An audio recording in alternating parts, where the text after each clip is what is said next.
Yankees insider Jack Curry has revealed the team is not done making moves after the Jazz Chisholm trade, and we have to talk about it. So what's up, guys? Welcome back to Yankees Digest. It's Chris here, and we're going to jump right into the video, as we always do.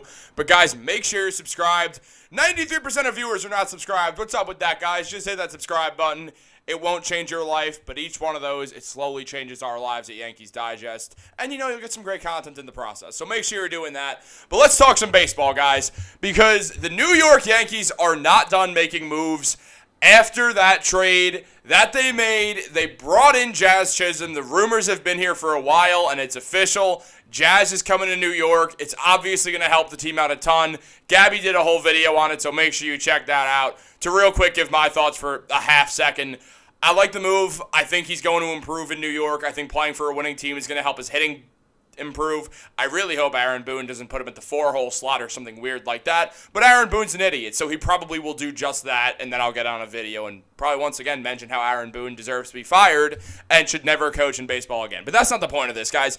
It's happy time in New York, guys. It is a blast. The vibes are back to great. As we know, the trade happened, and Jack Curry mentioned that Jazz Chisholm is headed to the Yankees from the Marlins, and what he's hearing is that the Yankees are pushing hard to finalize another deal on top of that.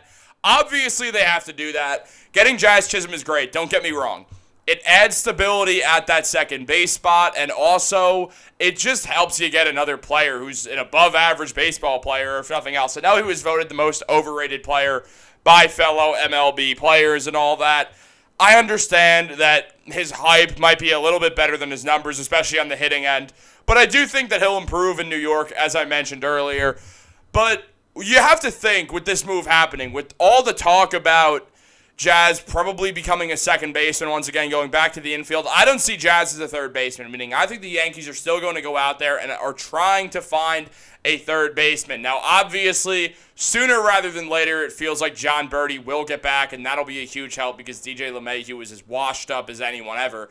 And there's a guy who you trade, who I'm shocked was not in the Jazz Chisholm trade. Unsurprisingly, that guy is Gleyber Torres. I really figured when that trade happened, I'm like, oh, it's probably for Gleyber. I'm surprised it wasn't. And you know what? I'm happy it's not, because now the Yankees can use Gleyber and trade him in a separate trade and get a third baseman. Jazz is good at second. I like that. That means Gleyber is even more expendable than he already was. So get that man out of New York on a trade and bring in a third baseman. I'm not trying to disrespect Gleyber Torres. I know he's been playing a lot better. And I know now some Yankee fans are like, oh, well, why would we trade him? He's playing good again. Why would we do such a thing? We've seen Gleyber for years do this. He's had these great stretches where he looks like that player that he could have became after his rookie year, where I felt like, damn, Gleyber Torres is just that good. And then it just never fully clicked for him, and I think it would make the most sense for everyone involved to end this partnership between Gleyber and the New York Yankees. Now, as we all know, we already saw that, and if you look here, Jack Curry mentioned that the Yankees have had numerous conversations with the Rays, who already dealt Elfin and Randy Arozarena. That leaves Diaz, Paredes, and Peter Fairbanks, who could be trade targets for the New York Yankees. I kind of expect that they are going to be trade targets for the New York Yankees, specifically Yandy Diaz. I did a video on Yandy. He could play third base. He could play first base. He adds more infielding, and he adds hitting. Obviously, similarly to Jazz Chisholm, it's like it feels like there's more hype around his hitting than what there's actually there.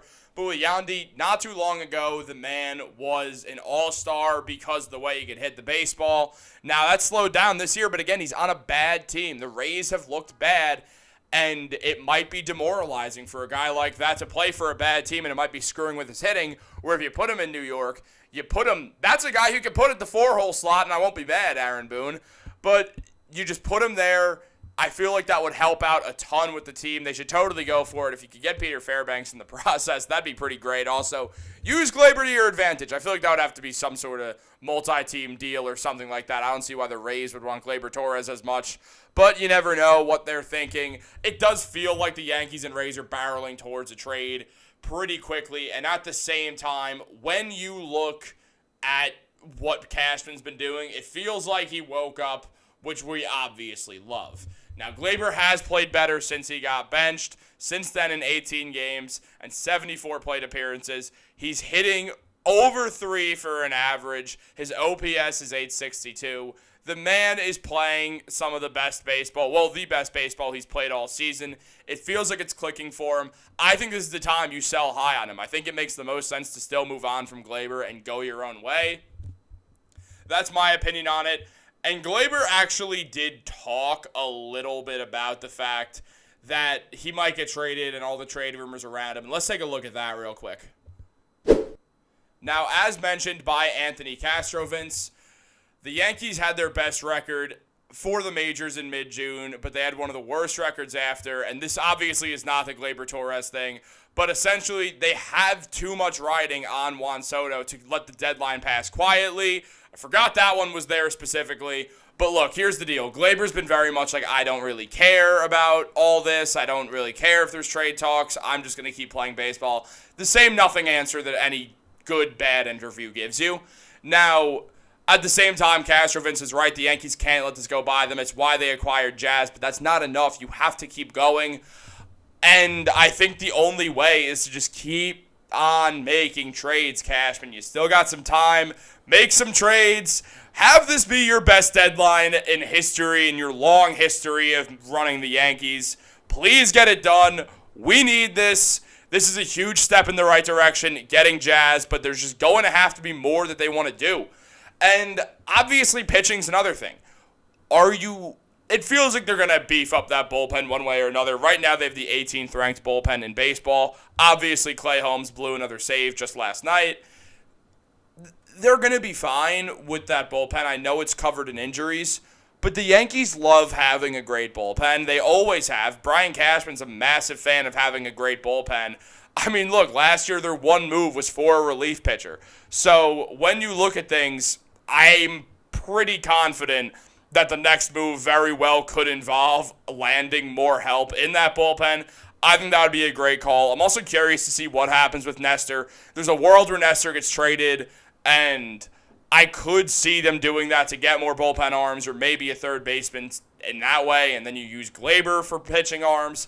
I'm curious. They got some guys who could definitely be moved. They've got some guys who they're clearly targeting. I think I would still I'm holding out hope for Luis Rengifo. I think that is the guy you go for. That solves all your third base problems right there. And a revamped infield led by Anthony Volpe, having Jazz Chisholm at second base, having Ben Rice at first, and Luis Rengifo at third. That is a great infield. Also, just tremendous fielding there. That's a great infield. It really is going to help out when you also have your outfield with Soto and Judge out there, and outfielder to be named later who's probably going to become Jason Dominguez in the near future. That's a championship contending lineup right there. That is a championship contending lineup. They are not too many moves away from being right back as one of the most threatening teams in baseball. It's not going to take that much. They just need to get a few more things done. Comment what you guys want to see down below. Like this video, subscribe, turn on post notifications. Have a great day, guys. Go Yankees. Cashman woke up, baby. Let's make some moves. And also, fire Aaron Boone anyway while you're at it.